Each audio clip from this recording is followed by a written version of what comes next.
I hope you're doing well. So in this video, I just wanted to show you how we create better ad results for our clients by simplifying our ad accounts so we can spend more time on what really matters.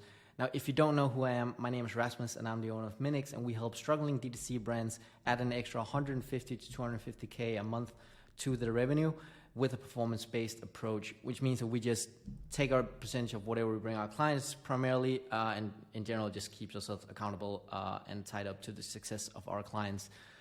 But I'm pretty sure it's safe to say that if you've ever been handling an ad account, there comes a point when complexity takes over and you suddenly find yourself having to start every day just getting an overview of what you're actually doing in your ad account. At least that's a struggle we face, and I know a lot of my friends as well deals with this issue. But you need to make this realization, and that's what we also had to do, is scale ads complexity.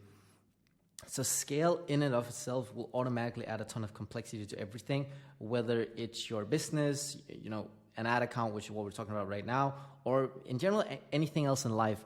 So there's no need to add extra complexity for the sake of just doing it, right? You need to simplify things to run an efficient operation or an ad account. With that being said, let me just show you how we structure our ad account so we can comfortably test, iterate, and scale.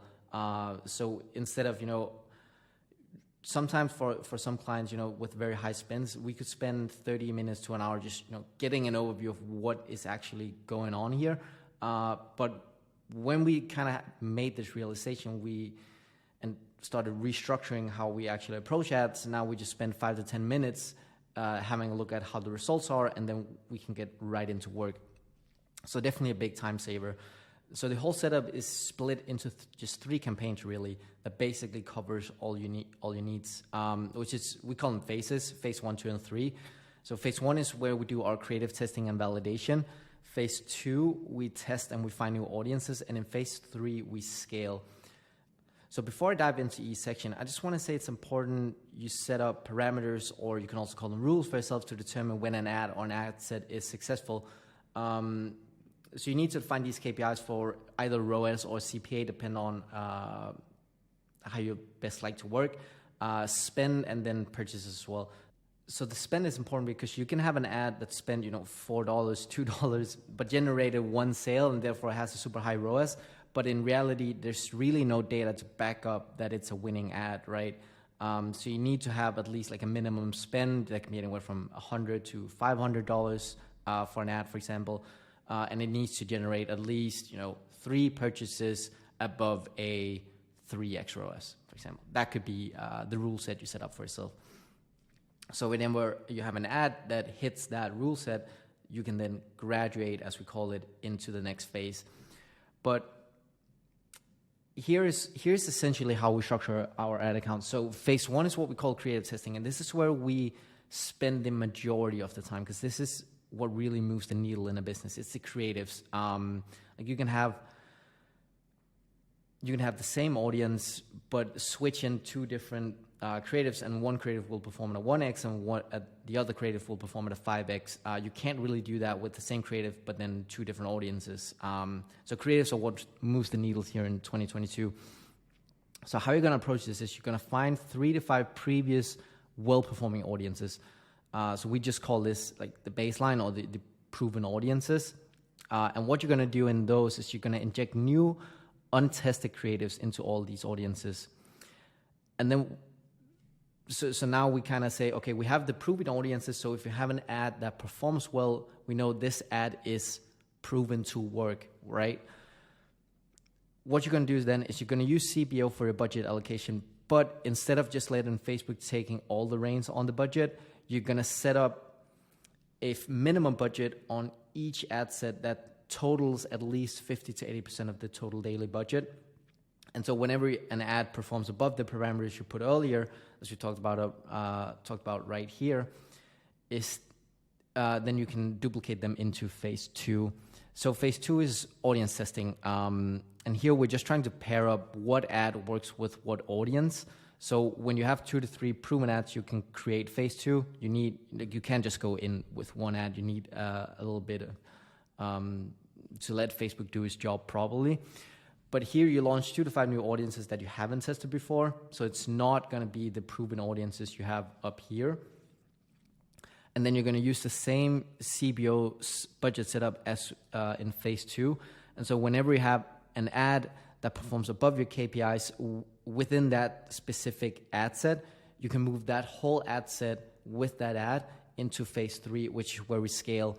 So phase 3 scaling, at this point, you should have data to back up what exact ad with what exact audience performs well. Right, so what we actually found in phase 2 is combination. We found a combination that performs above or at our given parameters that we can now spend a lot of money on because we've kind of tested it with to degree of spend that we can say, okay, this will work. So create phase 3 when you have 2 to 4 winning combinations. So a combination is, as I said, an ad with a specific ad set. And then you can start spending some real money. So this is where you go from spending 100 a day to 500 or 1,000 a day. So really the groundwork is made at phase 1 and phase 2. And then phase 3, now you're just reaping the rewards, really. Again, you're going to use CPO, but this time just let Facebook take charge of budget allocations completely. So as you can see here, this is basically, like, this is what we do for our clients most times. And this is how we set it up. So as you can see, this framework is not complex. It's honestly really simple. You just need to set it up once, and then as long as you have the rules, like, you just need to make new ads and new audiences, but you know exactly when to do what next. And that's what we're trying to do. We're trying to simplify that process, right? Because when we start spending a lot of money for clients, complexity will arise. You can spend 10 grand a day, and then you might end up having, multiple scaling campaigns. You might end up having multiple creative testing campaigns because you have such a high velocity of ads just being churned out that you need multiple campaigns. So complexity will arise, right? Even though the framework is not complex.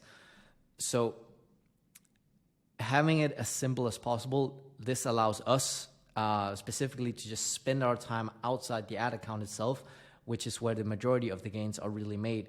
So the more time we can spend on creative editing or researching on competitors' ads or analyzing the results, the better decisions we can make for our clients and generate better results, right? So yeah, I hope you learned something in this video. This is an insight into what we do for our clients. And if you have any questions, feel free to drop a comment. If you want to work with me and my team to take your paid ads up a level with a performance-based approach, you can send me a message directly, or you can email me at rasmus@minix.co. But yeah, hope you learned something. Enjoy the rest of your day, and yeah, see you in the next one.